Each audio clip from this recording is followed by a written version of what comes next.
Hello, this is Julian with Coffee Reviews, and today we'll be reviewing the Familia Granda wash processed Ecuador from Workshop Coffee. And there's the bag right there. And Workshop, based out of London, England, and this coffee right here was featured in our most recent blind taste test rankings video. It's part of a viewer-subscriber recommendation suggestion series where it did finish 4th place out of 6 coffees on that day.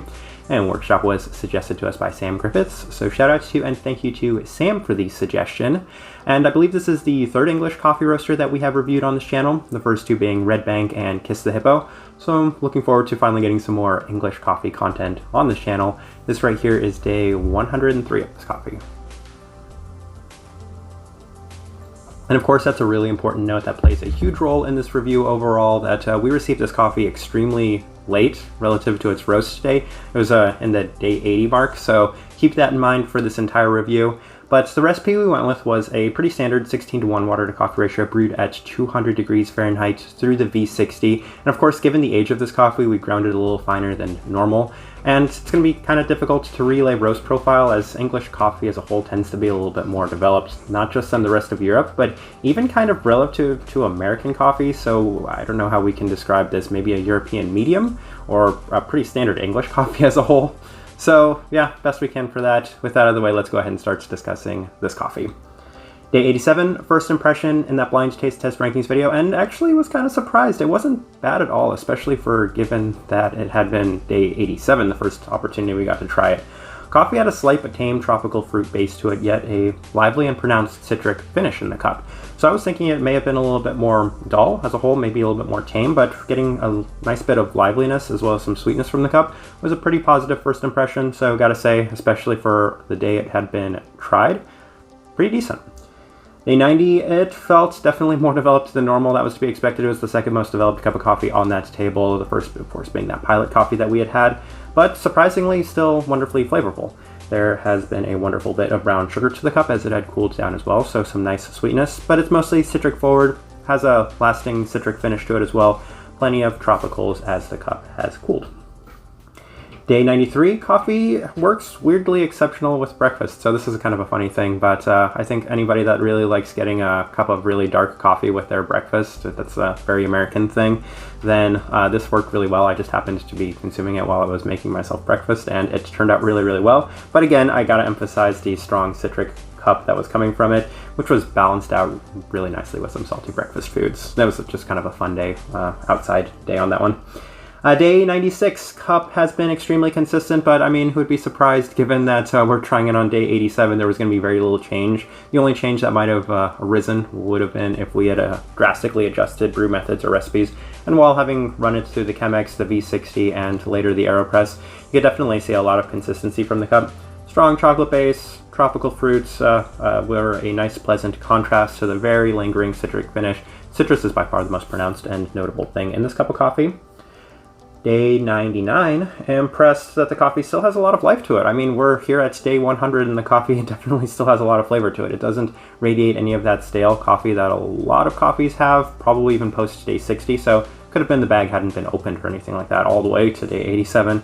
Nonetheless, has a craft chocolate bar taste to it that I describe with a lot of coffees, and it has a very prominent citric cup finish to it. Still pretty decent, still not bad. And then day 100, that AeroPress day, we did an AeroPress day for all of these coffees. A lot more robust in the sense, craft chocolate really taking the forefront in the cup while it cools down into a very citric as well as tropical fruit finish in the background.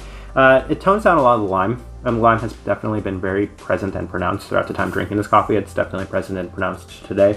But to the AeroPress, it was a little bit more chocolate forward. Alright, let's go ahead and put up the tasting though so you can see what we were getting. A lot of level 4s, more level 4s than I think I was expecting, so let's run through them real quick. Finish and cleanliness level 4, it's a pretty clean cup of coffee, so yeah, that's definitely there, and that citric finish, yeah, it's very much there, so it's definitely justified at the level 4. And the citrus, as we've been talking about a lot throughout this review, definitely at the level 4, definitely the most pronounced thing. The chocolate at a level 4, yeah, it's on the lower side of the level 4. It's definitely secondary to that lime, but very much present throughout this cup of coffee. Stone fruit, yeah, whatever this tropical fruit in this cup of coffee is, we could probably describe it as mango. What do they have? I think they have lychee, and there's another tropical fruit that they have on here, guava. Yeah, it reminds me a little bit more of a stone fruit. So the berry fruit, yeah, level 2, but for the most part, which is a little bit more grape for me. But for the most part, stone fruit, that's secondary, or I guess tertiary tropical fruit in this cup of coffee. A little present and a little bitter and smoky as you would expect, given, well, the age of this coffee as well as the development of this coffee.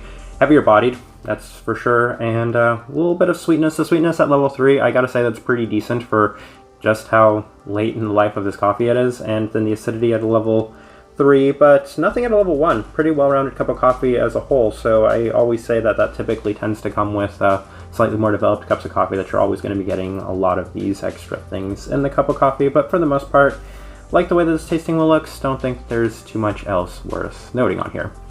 Alright, overall thoughts and impressions of this coffee. It was basically fighting with one hand tied behind its back. If I would have gotten this coffee, we'll say day 7 and consumed it day 7 through day 21 or something like that, I fully expected this coffee would have been significantly better. So I was probably getting this coffee at maybe 70 to 80% of its best, and even then, it wasn't my least favorite coffee of those 6 that I had tried. I thought that this one outperformed its expectations by a lot, so that's a credit to Workshop Coffee. It's not necessarily my favorite because I'm not the biggest fan of the citrus, I'm not the biggest fan of the chocolate, and I was really hoping for some more of the tropical fruits to come through. Maybe a little bit more sweetness, but again, given all the things going against this coffee, it definitely did better than I was expecting. Type of person I would suggest this coffee to?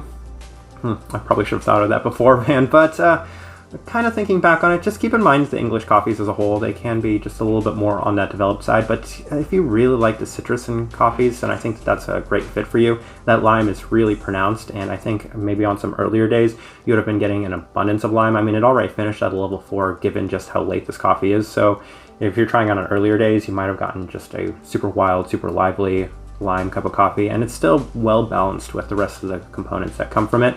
So overall, that's probably the best fit I could find for this coffee. I think for the most part, we'll leave this review at that. If you by chance had an opportunity to try this coffee or anything from Workshop, would love to know your thoughts and impressions of it, or them as well. If you're enjoying the content, give this video a like, subscribe if you're not already subscribed. But this right here has been a review of the Familia Granda wash processed Ecuador from Workshop Coffee. Thank you for watching.